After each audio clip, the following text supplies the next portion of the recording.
கேவலம் பாவனையின் திடத்தினாலேயே சிதாத்மா தேகமாகின்றான். நான் ஏன் இப்படி இருக்கிறேன், எனக்கு ஏன் இந்த மாதிரி ஆயிடுச்சுன்னு கேக்குறீங்கல்ல கேள்வி.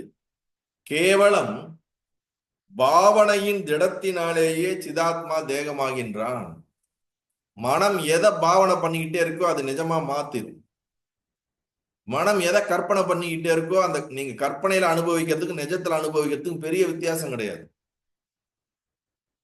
தூக்கத்துல உங்க பாடி ரியாக்ட் பண்ற அனுபவத்துக்கும் கற்பனையில அனுபவிக்கிறதுக்கும் நிஜத்துல அனுபவிக்கிற அனுபவத்தின் படி பாத்தீங்கன்னா ஆல்மோஸ்ட் சிமிலரா தான் இருக்கும். பெரிய டிஃபரன்ஸ் இருக்காது. அப்ப கற்பனையினால மனதுல நம்ம அனுபவிக்கிறதும் நிஜத்துல அனுபவிக்கிறதும் ஆல்மோஸ்ட் சேம். அதனாலதான் பாவனையின் திடத்தினாலேயே எந்த அளவுக்கு நாம ஒண்ணு ரொம்ப ஸ்ட்ராங்கா நம்ம பாவனை பண்றோமோ அப்படிதான் ஆத்மான்ற என்ன நான் சரீரமா பாவனை பண்ண ஆரம்பிச்சேன் ஸ்டார்டிங்ல.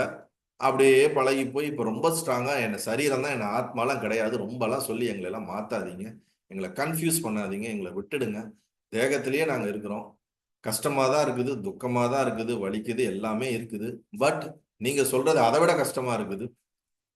நீங்க சொல்றது எங்களுக்கு ஒன்றும் புரியவும் மாட்டேன்து. நீங்க எங்களை போடுற கஷ்டத்துக்கு இந்த கஷ்டமே பரவாயில்ல போல இருக்கு. முள்ளால தானே எடுத்தாகணும், அழுக்கால தான் எடுத்தாகணும். கஷ்டமா இருந்தாலும் இது அந்த கஷ்டத்தை போக்கக்கூடியதா இருக்கும், வேற வழி கிடையாது. சோ ஆத்மாவான சித்ரூபத்தை அறிந்தாலும் பின்னும் சரீரத்தினுடைய பிராந்தி உண்டாகிறது. இவ்விதத்துமே பாவனையினாலே ஜகத்து பின்னும் சத்தியமாகவே தோன்றுகிறது. கேக்குறாங்கல்ல, ஆஃப்டர் ரியலைசேஷனுக்கு அப்புறம் அவங்களுக்கு உடம்பு இந்த உலகம் எல்லாம் எப்படி எக்ஸ்பீரியன்ஸ் ஆகுது அப்படின்னா, அவங்க ரியலைஸ் ஆனாலும் அந்த மனம் இந்த உலகத்தை நிஜம்னு பார்த்து கொஞ்ச நாள் இதானதுனால அது அப்படியே டைல்யூட் ஆகி கம்ப்ளீட்டா ஜீரோ ஆகிற வரைக்கும் இந்த அனுபவங்கள் அவங்களுக்கு இருந்துகிட்டே இருக்குது அப்படின்னு சொல்லப்படுது. தெளிவாயிடுச்சு. பட் பை பிராக்டிஸ்ல வண்டி ஓடிக்கிட்டே இருக்கு, திடீர்னு நீங்க கியர்ல இருந்து நியூட்ரல் போட்டீங்கன்னு வச்சுங்களேன், அந்த நியூட்ரல் போட்டாலும் கொஞ்சம் தூரத்துக்கு அந்த விசை வண்டி ஓடிக்கிட்டே இருக்கு. அது போல ஆஃப்டர் தெளிவடைஞ்சா கூட இது வரைக்கும் அந்த அஞ்ஞானத்தினுடைய ஒரு இதா இந்த உடம்பு முடிகிற வரைக்கும் அதுல இந்த உலகம் அவங்களுக்கு கொஞ்சமாச்சு தெரிஞ்சுக்கிட்டு இருக்கும் அப்படிங்கிறாங்க. இவ்விதமே பாவனையினாலே ஜகத்து பின்னும் சத்தியமாக தோன்றுகிறது. அப்படியானாலும் விபரீத பாவனை செய்தால் இந்த திடமான பிராந்தி அகன்றுவிடும். எவர்கள் எவ்விதம் பாவனை செய்கிறார்களோ அவர்களுக்கு ஜகத் அவ்விதமே ஆகிறது. இது நல்லா புரிஞ்சுக்குங்க, இது ரொம்ப இம்பார்ட்டன்டான விஷயம். எவர்கள் எவ்விதம் பாவனை செய்கிறார்களோ அவர்களுக்கு ஜகத் அவ்விதமே ஆகின்றது.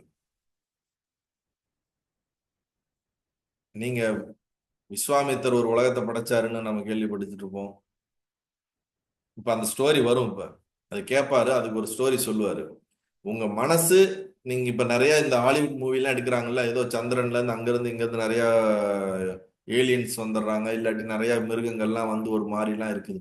இப்ப அதெல்லாம் படிச்சு கிடிச்சு புரிஞ்சு நீங்க ஒரு ஃபிக்ஷன் ஸ்டோரியை உருவாக்கி உங்க மனசுனால அது நெஜம் நெஜம் நெஜம்னு வாழ்ந்தீங்கன்னு வச்சுங்க, ஒன்னு பைத்தியம் ஆயிடுவீங்க. வெளி உலகத்தை பொறுத்த வரைக்கும் நீங்க பைத்தியம் ஆயிடுவீங்க.